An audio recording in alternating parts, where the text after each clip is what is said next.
everybody, God Almighty. This is the Sweat Equity Podcast, coming from Cigar City Studios in the Toco Works office. I'm your host, Law Smith. Sitting here with me, trying to get Facebook Live going on his phone, is entrepreneurial advocate. I'd say it's fair, yeah. Trey Steinhoff. Yo, yo, yo. So that voice you're hearing is him working on it while we're starting this, because both of us, well, I have a time crunch, but I feel bad if you've got a little bit of a time crunch with work, because we're 2 days away from the startup weekend in Tampa. Right. So that's like, I've been on big kind of festivals and not so much this startup weekend kind of stuff, but trade shows and all this kind of stuff. There's a lot going on right now, and so I was like, well, why don't you come on? Let's talk about it. But we want to make the marketing side of me just goes, why don't we make a push on Facebook Live through y'all's page, Sure. and we can just set up another camera over there, because Facebook Live it's definitely already hit its saturation point as far as annoying the shit out of people. Yep. Except people watch. It's weird. Like, I did a radio interview 3 or 4 weeks ago. Sure. And it, I've been doing this podcast for, we're coming on about a year, and I haven't been consistent as of late because I'm trying to figure out how to weave it into this entrepreneurial endeavor, which is our consulting company, Sure. Tocobaga, and then we have a newborn that's 2 months old as of yesterday. So it's kind of hard to be like, hey, hon, I need an hour.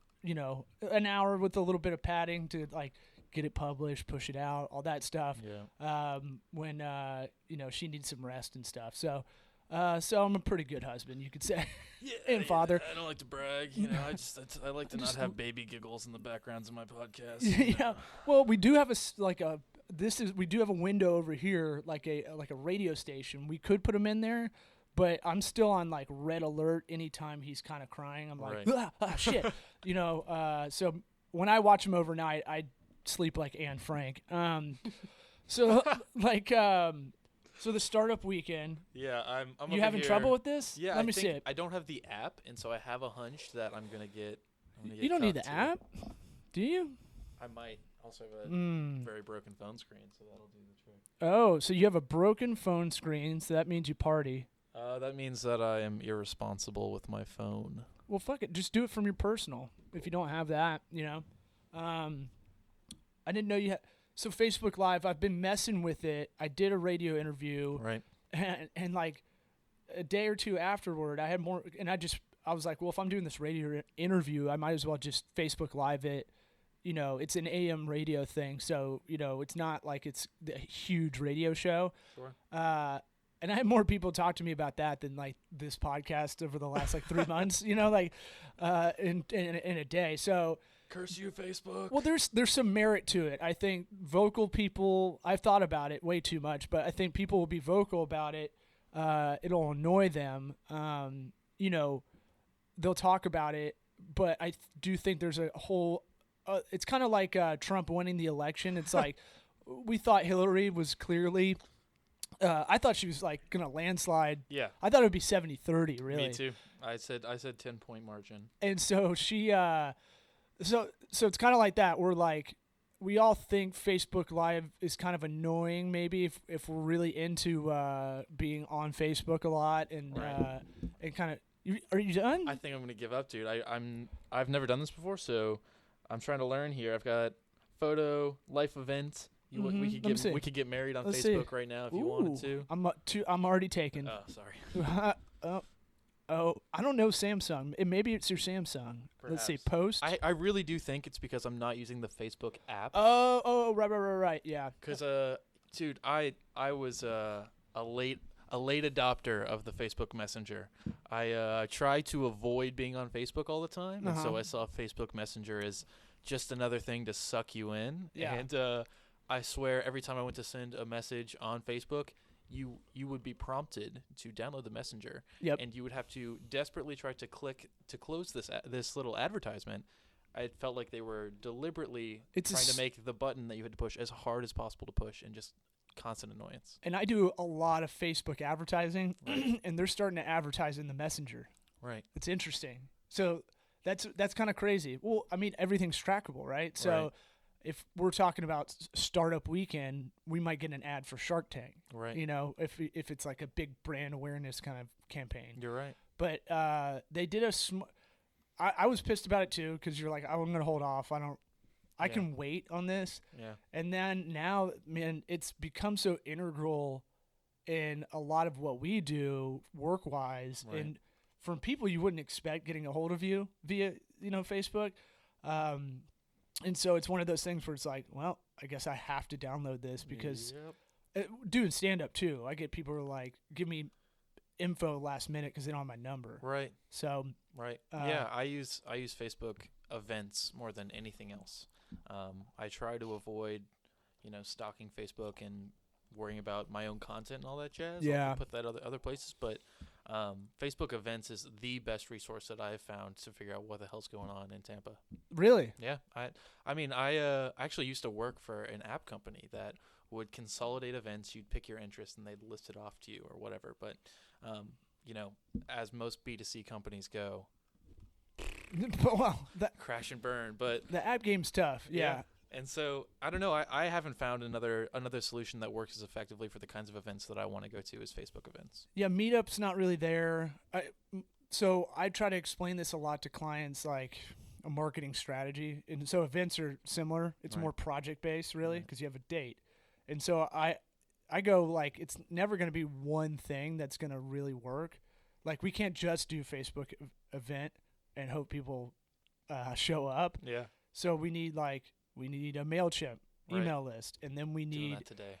Yeah. Yeah. You didn't schedule it out, man? I've done a whole bunch, and now I'm just going to do – I think I'm going to do like a big mail merge right now to get around that spam filter. I think that I'm going to cheat the system here. I'm not going to do – No, they'll tell you to do that. You should do that. Yeah, I think there's no system to cheat. MailChimp wants you to do that. Really? Yeah, the more data you're giving them. Well, I'm not giving them I'm taking the data out of MailChimp. Oh, and doing a one-to-one email mail that merge. kind. Okay. Yeah. Yeah. I mean, that there's that way of doing it too. Right. I'm worried that Google might flag my account for bulk sending from my personal Gmail, but I think I'm willing to live with the repercussions. It's about a 1,500 person list, and so one, it'll take forever, and two, Google does have some upper thresholds. I learned about this recently because our company is dealing with this because it's built into a product, and so it's going to be funny to see if I am prevented from using email for the rest of the day after I do this. So let me see if I can troubleshoot how to work around this, because I'm pretty good with this stuff on the fly. Cool. And if you want to troubleshoot the Facebook Live thing, I encourage you to do it on your phone, and then I'll share it through my page. I can't. Well, I was trying to fuck with it on my phone. I think I'm getting a bunch of rings while we're sitting here. Sure. That's going to interrupt the whole thing. And it's almost dead. Yep, So that'll do it. I know there's a charger around here, but I don't want to like fiddle around.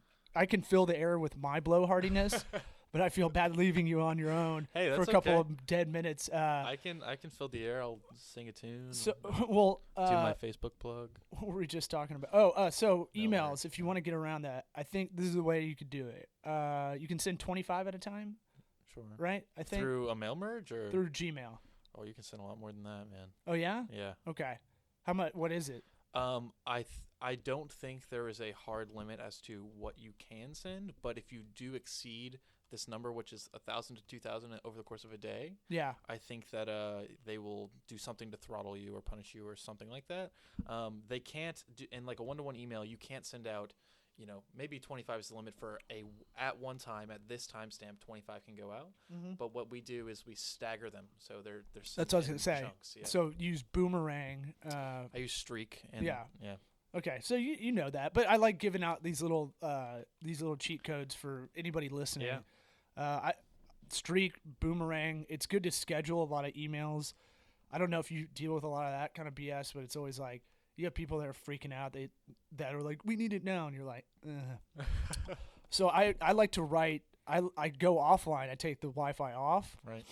I write all the emails, set them up, and then I'll schedule them out once I put Wi-Fi back on, because I'll get distracted if a Slack message comes in, a text on iMessage app on my desktop.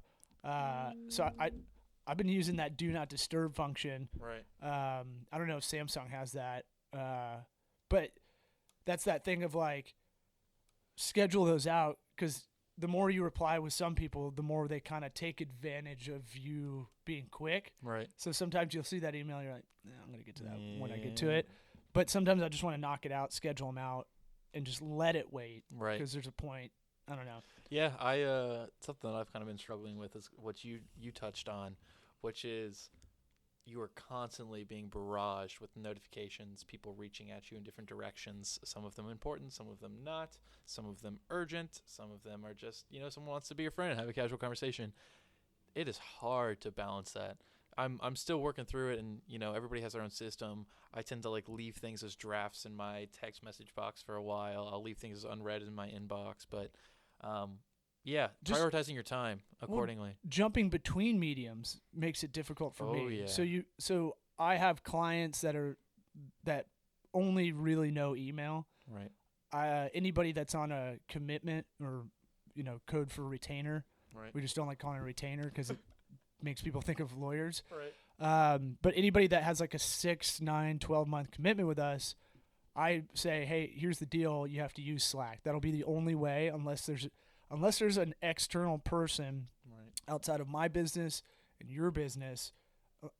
Email's fine for that because we can't bring them into Slack and then kick them out. Sure. Like an email. So I try to push that and make that a priority. So I've had to think about this a lot. So then I'll check that before I'll check my email because I know my email's all external. I'll check our Toco Works Slack group. Right. I'll check all my clients and just check in with them, see what's going on, give them updates if I have any, or drop any kind of deliverables in there. Right. Then I'll get to email because it's usually not as urgent. That makes sense. And the good ones are always like business development, but for us that takes a while anyway. Right.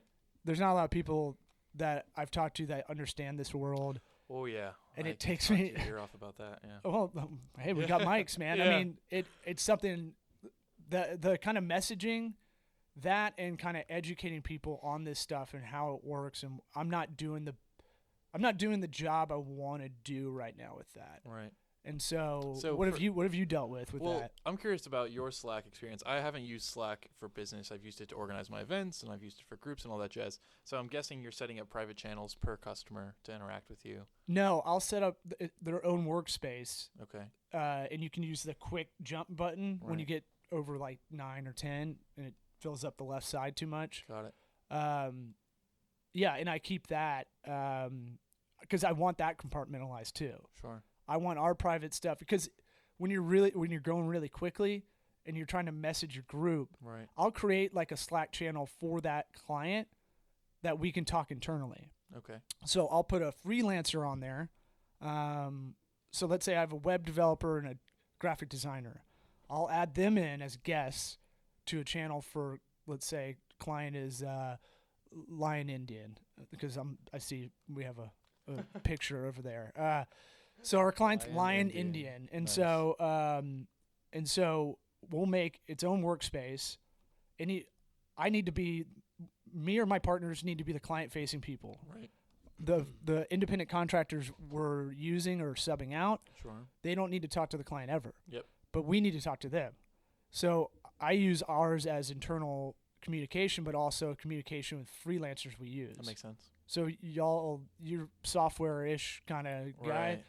If we brought you in as a project, hey, we want you to collaborate on this, you also don't want to talk to the client. Yeah. So our client services part that's how we're trying to figure it out. Okay. That makes sense. And then you just have to beat it in your head. Like a lot of apps, productivity apps, my problem is I'll learn 30% of them and then won't give up. Yeah.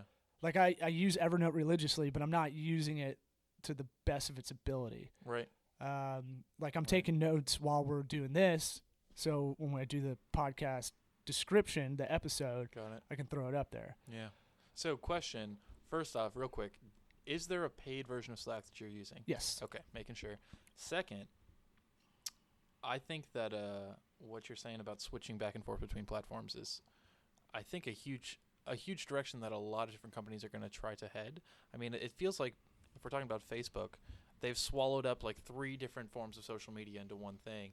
And if we're talking about software, my company in particular, KiteDesk, we're trying to be that. We're trying to be the place where your business development rep, doesn't have to bounce back and forth between 5 different channels to make their calls, send their emails, log all of it, record their progress. It's all going to be in one place. And so you can save time, and it's an easy pitch to a manager, right? You say you lose, your reps lose X amount of time during the day, which costs you this much money because they're trying to learn 6 different pieces of software and bounce back and forth between all of them.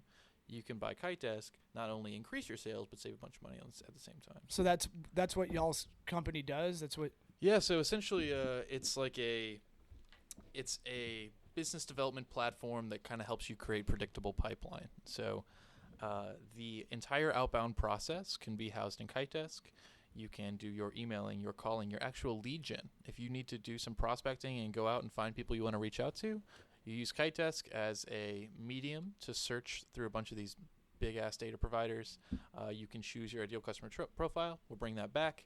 And once you have that record and you have the contact information you care about, we give you one place to, make all of that outreach happen, and then record it, shoot it back to Salesforce automatically, all that good stuff. Hold on. We got to stop right there for a second. That's the beauty of podcast.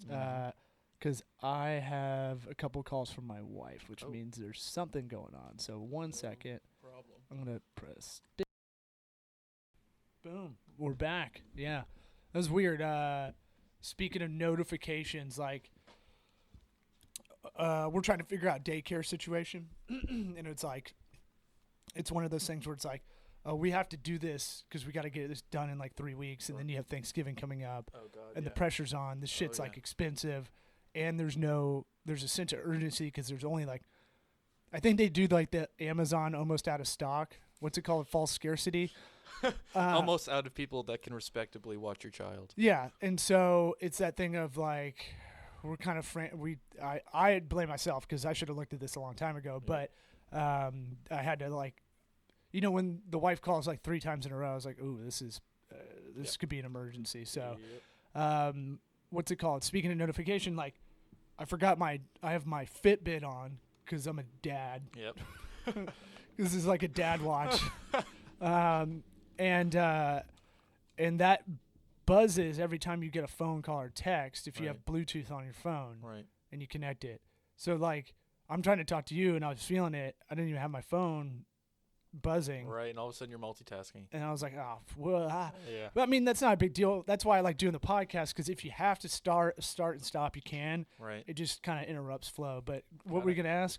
So, originally we were talking about KiteDesk, which is totally separate from what I was just looking at my phone, and I kind of want to put some distance between KiteDesk and what I was looking at my phone. But back on that topic, it's business development is a weird world, and I think a lot of it has to do with timeliness.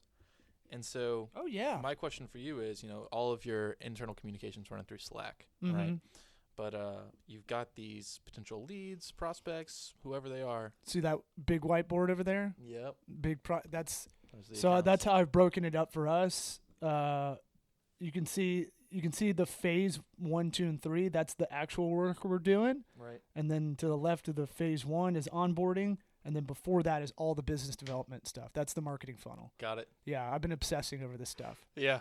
So we like, again, going back to like the apps and stuff, we've been using Pipedrive, but we haven't been religiously using it. Like we haven't beat it in our head yet. Yep.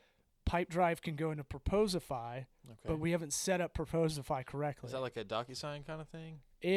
You can use it like that.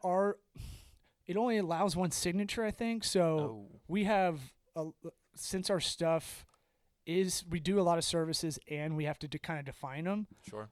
Because one of the other phone calls I was getting while we were sitting here is my attorney, because she's going to mediation because I'm sure y'all have had to deal with this, because when you do nerd work and it's in the ether, it's not tangible. People think they don't have to pay. Yep. So I have to be on call for that, which is in a couple hours, but she still needs some stuff from me.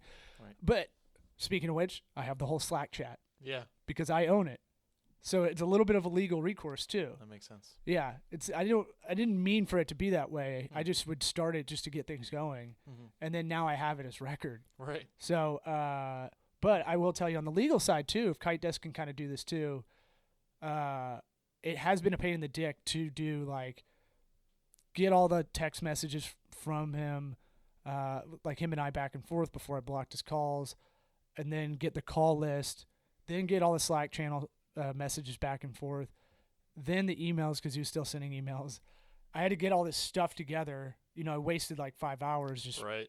And then I had to make a chart. It hurts. They'll just listen, honestly. Then I had to make a chart to explain like what social media marketing and management is. Oh God. And so like I was like, he would drop a photo in Slack, then I would take it, I'd make it better, I'd overlay his logo, Right. I'd write copy, I'd schedule it for the optimal time, then I check on the reporting to see how well it did. Sure. And I took out the part where it went to different sources. So Facebook, Instagram, Pinterest is what a lot of people should use if they're visual. Got it. So I'm gonna guess. You know, you can plead the fifth here, but I'm gonna guess you're chasing someone down for some money. Oh yeah.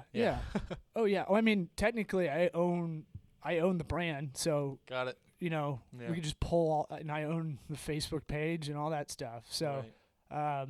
you know, you won't really know who I'm talking about because I got 3 of these going at once. Oh. Yeah, that's what you call in the business development world. That's a unqualified lead. Yeah.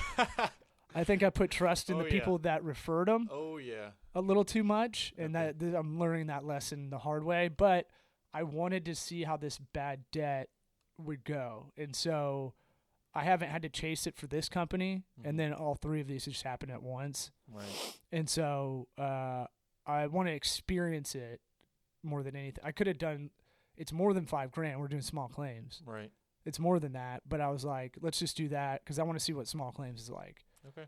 And how much time I spend, you know, so I have that in harvest.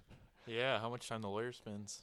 Yeah, well, theirs is flat, and then our contracts have it where you have to pay the lawyer's fees once you lose, because you will lose because we do everything we say we're going to do. Yeah. Yeah, and I have proof of all of it, if not in triplicate. My dad's an attorney, so I've kind of I've been around this world my whole life. Good habits, yeah. He's not that kind of attorney, but my uncle. I've been around attorneys my whole life, all his best friends. So it's that thing of just like, plus, you know, we're still small, so it's like you have to be a little bit like people that were getting bunkers made if Hillary was president. Like, you have to be a little crazy about it because this is how you get screwed. If I didn't have anything, we'd be really fucked. Yeah. And then it'd be sunk. So how did the lawyer dad play into the comedian aspirations? I don't know. Contrarian thinking, maybe. I'm good at looking at kind of both sides of an argument. Right. Obviously, I've been thinking about this stuff a lot lately because it's like, you know, how am I going to explain to someone that doesn't know me to do business with me and how I kind of perceive things, because I think that's important in that business development stuff. And so my mom's really funny, though. They're both funny. My dad can be silly, but also if everybody knows him as just a very sincere, modest guy. Sure. And then my mom is just very funny and witty. So it's a good combination. And then her and I used to watch stand-up when I was growing up. Got it. You can hijack this interview all you want and interview me. I'll do it all day. So tell me about business development, pulling all that stuff in, what y'all are working on. Absolutely. So pulling that in specifically, I think that it's really fascinating, the process of trying to win someone's like heart in the beginning of the process, how you're going to cement your brand into their mind as something that's trustworthy, worth their time, especially if you're doing an outbound sale.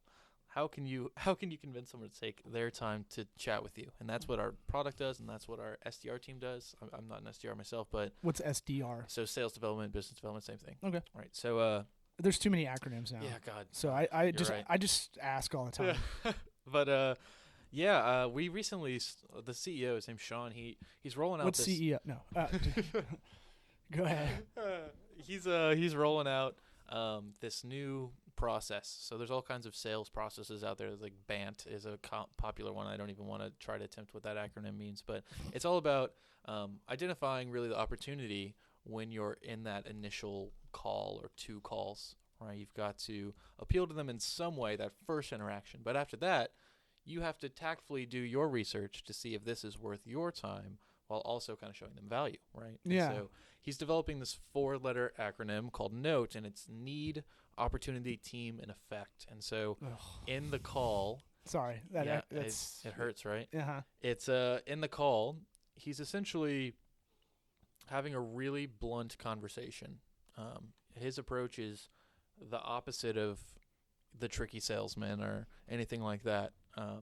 He wants to really have a conversation about whether or not your company even needs a piece of software like KiteDesk. So you'll open the conversation with, what are you guys currently doing for outbound prospecting? How's your team keeping track of stuff? That kind of stuff. Why did you decide to take the meeting in the first place? There's probably a need, but I'm hoping you can explain that. And so we're not going to avoid saying what we're doing. We're going to say, we're trying to figure out if there's a need. Yeah. And then we're going to say, all right, well, is there an opportunity? Is this something that's like timely, or do you guys really care about it right now? Is the upper management on board? Mm-hmm. And then need, opportunity, and then team. Obviously, you want to figure out who needs to be involved in the decision-making process, who's going to be using the product, and then effect is what's your desired outcome? Like if your desired outcome for using KiteDesk is totally contrarian to what we do, or if it's just barely on the fringe of what we do, we're willing to say no to the deal. Sure. We don't want to make anybody buy a piece of software only to be disappointed, especially as a SaaS company, right? You've got to make sure that your expectations are set from the very beginning. Otherwise, they're going to dip out, they're going to write a shitty review online, and then they're going to go use your competitor. Can you explain what SaaS is for everybody? Sorry, yeah. No. This is why. Yeah. Because I can, the contrarian thinking, I can be a nerd, but also just a dur. Yeah, no, that's fine. SaaS is software as a service. So, it's the big craze in software. So essentially, it's the new. So I think SEO is the most misunderstood thing online. I try to explain to people, and then I think SaaS is coming in pretty close now. Number 2 or 3 on the list for sure. So SaaS, software as a service, essentially you are selling cloud-based. I don't think I need to explain cloud-based services to businesses, right? So they can use it for X amount of time. You're selling them a subscription, and so largely. How much you succeed and what the value of that deal is hinges on how you help them throughout the course of their time using your software, because they can dip out as soon as they're ready. And so in the sales process, we want to be super transparent. We want to make sure that we're not misleading and that what you expect from us is actually what we can deliver. Otherwise, it's just going to come back to bite us in the ass throughout the course of the year, and when you're going to go curse us out on G2 Crowd or something like that. I don't even know that one. Yeah. Well, so it's about filtering. Does it make sense? Now, I do the same thing because I get a lot of people. I'll take a 15-minute call with almost anybody. Right. Because you never know if there's a good idea and they really have no one to talk to. Because I know a lot of entrepreneurs that are one-man teams usually. And so, maybe they have funding, but they don't know any of the other parts. And that's kind of how we got started. We had one client that was like that. So that's kind of been my philosophy is like, it's not hard to talk to someone for 5 to 15 minutes in the car to see if they're legit. But a lot of people aren't. A lot of people don't know who to ask too. So I don't know if y'all do this, but when I'm like, I don't think you're ready for us yet. But here's a couple of places you can go to like get some like patchwork graphic design. Go to Fiverr and just do that. Right. It's not going to be the best, but at least it's going to be way less expensive than what you're doing. Then I can't sit down with you and go over a whole branding creation in under like $5,000. Yeah. If you really want to do it right. And branding's more than just a logo. It's a lot. Yeah, absolutely. But a lot of people just think it's a logo. Right. So, I'll have all these resources ready to go. Do y'all do that? Or other companies sometimes. Right. Hey, this company over here might do this on the cheaper, and I don't tell them, they didn't ask to be a kick down partner. Right. But you're just good faith, goodwill, I guess. Yeah, I'll give them like 3 or 4 things. Like, here, go check out this company or this one, because I think that's more in their wheelhouse. That's not going to work for us. Right. Yeah, I'm a big fan of that approach. Honestly, I'm sure that there are some hardened sales guys that would scoff at giving people the names of your competitors after you realize they're not a fit. But I think it's the best thing you could do, because then you're going to hopefully lead to a positive outcome for that particular person. And maybe it'll come back to you in some way, a referral. Maybe they decide they don't like those other services and they're ready for you in the future, whatever it might be. We don't really have a competition sheet, like a technical one, like right. what every company should do. But that's also / like future collaborators, because we will fill in the glue for a lot of like PR companies or ad agencies or business coaches or anything like that. We'll come in and kind of fill in like, okay, you need these 5 services. Yeah, that's clever, yeah. So it's like, it's never like in town. I think one of the companies doing the best is Spark in Tampa. And it's something like we look at and we go, we want to get to that point. Right. We're not, it's like I saw Jim Gaffigan and he used to talk about seeing guys when he was doing stand up and he's like, I'm not there yet. Like that. Right. I want to get there, but I'm not there yet. I got to figure it out. Right. But he got to the level. It's not like he just hated on him. It's like, who knows? You may do sitcom with that guy. Yeah. You may be peers. You may do better things that way too. You may do great things that way. So absolutely. Well, I want to ask about Startup Weekend. Yeah, we should probably do that, right? Well, but while I have you here, I've been having trouble with this, and maybe you know something I don't. Right. Because I try to trade nerd notes with a lot of people. Sure. I call it. I have a preferred partnership of people that I have like a operations consultant. He's been on this show. His name's Nick Snap. Right. So when I need like kind of help, like, hey, does this Gantt chart make sense for this project? He'll give me some notes, or he'll be like, you should really use Asana. You should be doing this, whatever. I'm trying to figure out how to make if there's a software out there, and if it's embeddable in a website, even better. So this is kind of the criteria. Kind of a quoting calculator, because we have so many variables. Oh. I don't want to get into a SaaS-related thing, because my wife is a data analyst and knows SaaS and all that, but we don't work well together. Right. Because my thing is like, we do such custom work, and it is very client-facing.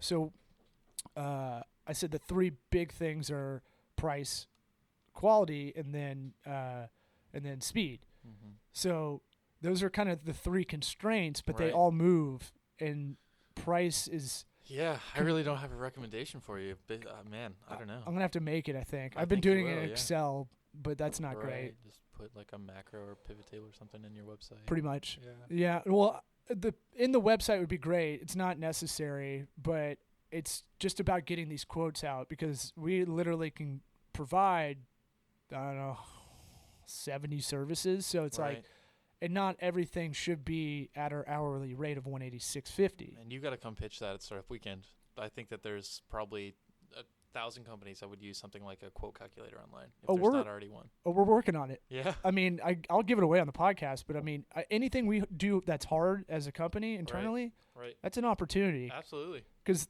I know, and I've talked to, if you go back a couple episodes, I talked to Fran from Advantages.net, the CEO over there, who's like us but bigger, and they're in Queens. And afterwards we had a meeting. We've been staying in touch, and how can we help each other? They might kick down work to us because we're small compared to them. Sure. And I want to share notes with them, because there's no template we can go off of. I'm sure it's the same landscape for y'all. Sure. Software companies, development companies, I should say, because software sounds old school, and it sounds very 90s based. Right. But I feel like development, it's the Moore's law. All this stuff changes so much. But we don't have anything to go off of. I use a law firm model, actually, because that's the only thing I can use as a template for client-facing kind of business. Yeah, that makes sense. And so I talked to them about, hey, do y'all have a calculator? Do y'all know anything? And they're like, no. And I was like, well, I'm wasting a lot of time. Just making it up. No, I mean, I know what it is. Yeah, I mean, I do a margin of error. Sure. So it's like, I think it's going to be within 10 plus 10 minus 10 hours. Sure. Hours is our unit of measurement. Right. But not every hour is equal. Right. Like programming is a little bit higher way paid more. than Yeah. logo design, probably. Depends. Yeah. And it also depends on iterations. True. Like I'll use the logo design. We'll give you 5 concepts, 3 rounds. Right. But that's it. Right. So you got to come prepared. And the further back those rounds go, you better know what you want that meeting. Right. And then that's all you get is the concepts and then one crack at it. Right. Because it'll applying the pressure, man. Jeez, I'm sweating over here. It'll go on forever. Yeah. I've had those already. Bad debt or just shit that just goes infinity amount of rounds, and once you cut it off, you just created a bad experience. Right. So similar with trying to hawk the KiteDesk stuff. Yep. It's like you got to lay it out up front. Yeah. But I got to be friends with everybody. Right. Right. Yeah, that's interesting, man. I would love to have you guys come out and pitch that idea and build it and sell it in 54 hours. I think that would be sick. So is that how the weekend rolls? So yeah. Friday. Have you been before? No. Oh man. Okay. Remember, I was like, you got to make me a judge because I'll talk shit to everybody. Oh yeah. I'll make it funny. Man, when you get to those guys, get to the point of those guys you were referencing earlier, you can be a judge. You got to keep working hard, man. So. I got more clout than anybody on your judge panel. Yeah. I think Alex Sink would agree with you. What is she? Alex Sink. Oh no, we've got a few awesome people. We've got Alex Sink, the CEO of TriBridge. His name's Tony. We've got Greg Ross-Monroe, who's the head of a development shop. And so when I say development shop, I mean they develop custom software as opposed to one kind, like KiteDesk. And then we have Ruben Pressman, who's the CEO of Check I'm Here, who recently closed a ton of money from Vinic and a whole bunch of other people. So yeah, but you got to entertain the people, man. You're not wrong. Yeah, quite frankly. I'll be the Simon of it if you need. I'll just be a hater and roast everybody. That'd be awesome. Oh man, I'm trying to think who on my panel would be. You also need an everyman too. I can. That's what helps me with a lot of this work is I can, in stand up as well, is I can think how I observe human behavior, right, and I can't turn that off, right. And so it's like, a lot of people can't think like the normal person. Yeah. Like I'll be like, here's why this ad won't work. People flick on their phone like this. Right. Okay, this is how it goes. So if you want to do a grid design, that's cute. That ain't gonna. You only have an inch by an inch or whatever. Right. 2.5 by 2.5. Makes sense. So got to be thinking about other people's psychology along the way, whether you're entertaining or designing an app. It's all business. That's all what business is. It's human behavior. It's human psychology. Absolutely. Completely agree. So I keep cutting you off, but no, you're good. So those are the judges, but basic structure. I'm not sure how quick this is going to get out there, but it doesn't really matter. I'll put it out today at some point so we can get the word out. Awesome. So Friday night, which is tomorrow night, we're having it at the Cuban Club in Ybor. You show up around 6:30, so all you working folk out there, you can show up after work. We'll have dinner. We're gonna have some drinks, very casual, from like 6:30, 7:15ish. Then after that, introductions, and anybody in the audience who bought a participant ticket can then pitch an idea for 60 seconds. Okay. It could be, somewhat in the works like your idea, or it could be something you came up with on the spot, like when you were stoned last night or something. It doesn't matter, right? How'd you know? It could be anything. And I'm actually a savant of human psychology. I could just tell by your body language that. Or I look like Spicoli. Yeah. Yeah, that's either way. That helps. But anyway, so essentially you get 60 seconds to pitch, right? And if we have 100 people come out, we find like 60% of the people pitch are ballsy enough to go up there and say something. So that's 60 ideas all in a hour span. We put all the ideas on the wall. Then all 100 people in the room get to vote on the best ideas. After that, we're limited down to 8 to 12, depending on the voting. There's no like hard number. It really depends on the attendees and the voting and the ideas. And so by the end of Friday night, we have 8 to 12 pretty cool ideas, or at least that's what the audience thought.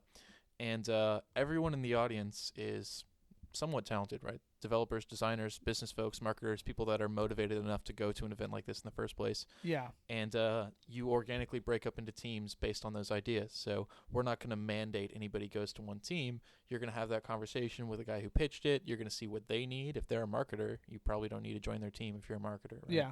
So then you've got, by the end of Friday night, 8 to 12 ideas, 8 to 12 teams. And then for the next 54 hours, you build your business from the ground up. So minimum viable product, marketing campaign, branding, business development. You're going to go out and try to make strategic partnerships. Most importantly, the very first thing you're going to do is validate the idea to make sure it's not stupid and that there's actually an opportunity out there. And so that's the thing we preach first and foremost Friday night, and then Saturday morning is going out and what's that schedule like? So you get up early? It's intense, dude. So right now we've got the venue closing at 3 a.m. We might push it to 24 hours, but people will leave Friday night with their teams, go get some sleep, come back. Venue opens at 8:30. We're not going to mandate you're there, but if you want to win, $15,000 in prizes, you'll probably want to be there. So people show up around 8:30 or 9, and then after that, you're going to kind of do your customer validation. So you're going to learn a little bit about what makes for effective customer validation. Don't ask leading questions. Don't send out surveys to your mom and dad. Go out and talk to the people that will probably be your customers. Figure out who your ideal customer profile is, and then ask them questions that are conversational and assesses the need and the opportunity, and then work from that. Okay. Right? And generally people do that. They talk to 100 people by around noon on Saturday. They come back, they assess it, they decide if they need to change the idea. When I participated, after we did our customer validation, we scrapped the entire thing and just started from nothing. So that's your schedule so far. Saturday around noon, lunchtime, we're going to bring some people in from Hillsborough County Libraries. They're going to give people access to all of their databases so that they can go through and search, do market research, figure out like the estimated value of this idea, do whatever kind of demographic search you want to do. That's going to be thrown into a pitch later on. But then we bring in actually really, really great mentors from 1 p.m. to 6 p.m. So these are lawyers, UI and UX designers, developers, business people, entrepreneurs. All of these people hands-on work with the teams for about 6 hours or however long they're available, and kind of walk with them through their business model, their idea. It really depends where the team is. Someone might have to scrap their idea and start from fresh, and the mentor will help them with that. But maybe someone's got a great idea and they need help with logo design. Then they're going to get a mentor. I want to do that part. I don't want to do the judge anymore. Okay. I want to do the mentor. It's part. a little bit cooler in my opinion, honestly. You kind of that's what I do. I walk in and go, "You're doing all this shit wrong."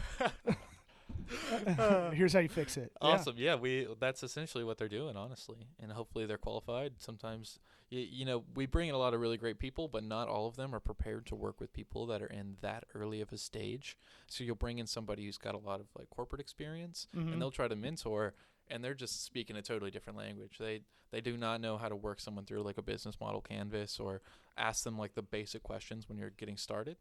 So you got to be able to do that even if you're a expert in one particular field. Sometimes those people aren't ready for it. Yeah. But anyway. I think communication with, because this is a lot of developers, right? There's definitely a good amount of developers. I would say the majority are not developers, though, honestly. We've got enough developers to go around for the teams, from what I've seen from the signups so far. But generally, it's a wide spread of people. A lot of them are business folks, or people just with ideas that want to start something, and they need those developers. They need a designer, and they're willing to put in all the hard work for the sales and marketing and all that stuff. Well, yeah, not to pitch myself even more, but I think one of our things here is about communication and finding that empathy with whoever you're talking to. So I'm going to talk to a programmer a lot differently than I'm going to talk to my client. Absolutely. I'm going to talk to a graphic designer, and I'm going to be real strict on them because they're flaky. I'm going to be real engineering kind with a programmer because that's the way they prefer to get that message. Yeah. I feel the same exact way, man. I think not to like, boost my ego or anything like that, but when you were talking about looking at things from both sides, I feel very similar given how I was raised. I had like two parents with very starkly different ideologies, and I went to like a school that was largely surrounded by one ideology. And so that environment kind of made me kind of look at different perspectives, how you communicate with people. I was like bullied as a kid too, so you're always thinking about human interactions and what you're doing if that's the case. Or obsessing with it. Exactly. Yeah. And so I think that you're exactly right.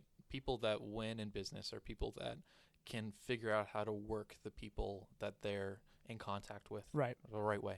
Everybody's got to be communicated with and managed different if you're in that upper level position too. I'm 50 feet wide and an inch deep. I can hang with everybody, but it's like you got to manage them and get them done. Get the stuff done that you need to get done. Absolutely. And so it's kind of quarterbacking a little bit, but you got to pull them in, be a pulley manager, that kind of stuff. Yeah, that's what it feels like to run this event too.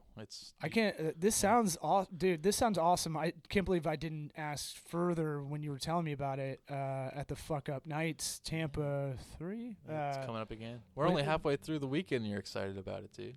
Oh, yeah. Oh, shit. Okay. So keep going. We've got these mentors coming in. We're going to give little talks, right? So first one's market research, give you some resources. Second one is minimum viable product. Mm-hmm. So we're going to bring in these guys that are experienced developers, someone who's managed like an accelerator program. So great guys. They're going to give a 7-minute talk, kind of like Fuck Up Nights, where they're going to describe what a minimum viable product is, MVP, to people that don't know in the audience and in your audience.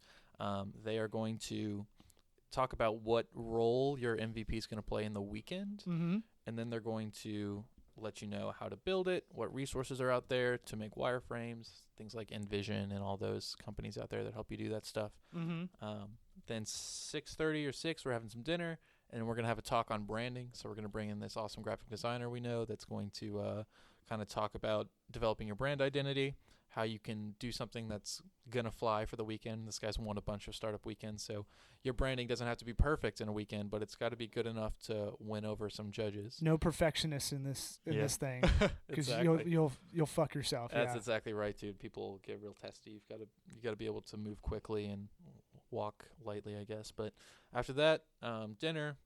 During this time between these talks, you're just working hard, figuring out what you need to for your team. Everyone's got different needs. And then we'll have a little bit of a pitch practice at night, 9 o'clock, and then all the way until 3 a.m. when the venue closes. People are just heads down, working, doing what they need to do. They're going to have their judging criteria. They're going to know what standards need to be met. Come back on Sunday in the morning, keep working. We've got official pitch practice. And then by 5 o'clock, we bring in our judges. We bring in the general public to come and check it out. You get a 3 to 5 minute pitch and then Q&A. It's going to be a lot more official. You have a big presentation and all that stuff.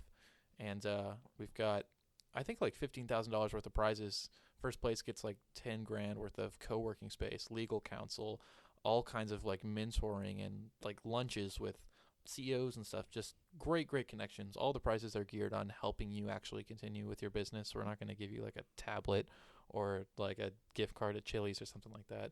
All the prizes are geared towards you continuing on and doing this thing. Yeah.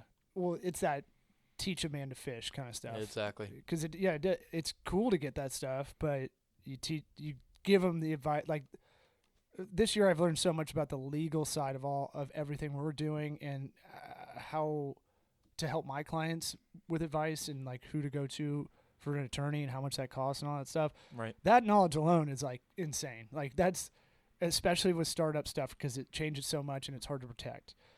So I always tell them like if it's an app, or software sometimes where it's like it's a great idea like Uber and you got to get it out there because just be the first one out there, be bigger, find funding, be bigger, and then someone will come in and try to do the same thing, but try to outbeat them all the time. Right. You know, it's tough because people want to try to patent. And I'm like, I don't know if it's going to be hard to patent something like an app because it'll take 2 years probably. Right. to do it fast. So like, just worry about being bigger and beating everybody that could potentially come up. This sounds awesome. How about we do this? Maybe not. You don't have to come next week, but maybe the week after that, you come back, do this podcast. Absolutely, yeah. And tell us how it went, because I know you can't Facebook Live it. Right. Regrettably, dude. Are y'all? There goes all that sweet Facebook likes. Are you doing? That's currency, man. Oh God. You should hear comedians talk about like it. Throwing up in my mouth. So, but I want to hear how it goes because we're at an hour. Right. And I've got some stuff to handle, but no problem. But yeah, I want to hear how it goes. Are y'all doing any video? You should, man. I think we've got photography out there, but I think we're gonna try to get a videographer for the actual pitches. You're gonna be there though, right, on Sunday night? I'm gonna try. Yeah. I think I got you a ticket. Yeah, you did. Thank you. Yeah. No promises on that, but yeah, I think I'll probably be there. Cool. It was in my calendar all weekend, and I was like, I don't think I'm Yeah. going to this all weekend. Yeah. So just show up at anybody else too. You can show up at 4:45 on Sunday. Mm-hmm. Pitches will probably be around until 7:30, 7:45. We're gonna have a food truck rally after that. We're gonna have the prizes be announced, and we're gonna have a bar. We're gonna have local art, local music. We're gonna have little vendors. We're gonna have a big old party there at the Cuban Club afterwards. So That's where I got married, man. yeah. Oh, really? Well, I mean the reception, but yeah. That's awesome. Did you like the top floor? Yes, sir. Oh, dude, that place is gorgeous. Looks like a place out of Batman. Like could be in Gotham, and you'd be like, yeah, that makes sense. Yeah. Yeah. You'll get some weird nostalgia feelings when you're there. No, it's cool. It's a cool spot. We wanted to do it because it is old history Tampa, and it's like Right. it's kind of when we got married about a year and a half ago, so it was a little bit more undiscovered because they're renovating it and stuff. But Right. it's I'm glad you're using that place. I love it. Yeah, we're excited about it. I was really concerned about the internet, but I got Frontier to boost it up for us. Where can people go to get tickets if they do listen to this and want to do it? Where plug it all? Yeah, so Facebook.com/Startup Weekend Tampa has everything that you might need. There's all kinds of things that will convince you to go if you are not already convinced. If you want to go directly to our event site, you can go to bit.ly/SW Tampa. That's bit.ly/SW Tampa. That's where you'll find more information, the prize details, all that good stuff. We got a great promo video online too. I always plug. What do I search to find it? Oh Just God! Startup I Weekend Tampa Bay. I would just do. If you were just going to search, just search Facebook Startup Weekend Tampa. Okay. Because the SEO for the site is absolute garbage. It's running through. Let me help you all with this shit the next time around. Startup Weekend is like an event hosted by a much larger parent organization. Sure. The parent organization acquired a different company that originally ran Startup Weekend. So now all the websites are hosted on this company that got acquired, and so it's a nightmare for trying to get your stuff out there. But SEO aside, I'll show you an ad before you leave. I saw last night because I don't prepare for this show, obviously, but I did see that and start thinking about how we talk business, talk shop. Thanks for coming on, and then maybe 2 weeks. Yeah, I'm down. All right, we'll do lunch again. Cool. With no food. Yeah, the week fucked up. All right, bud. Thanks. See ya.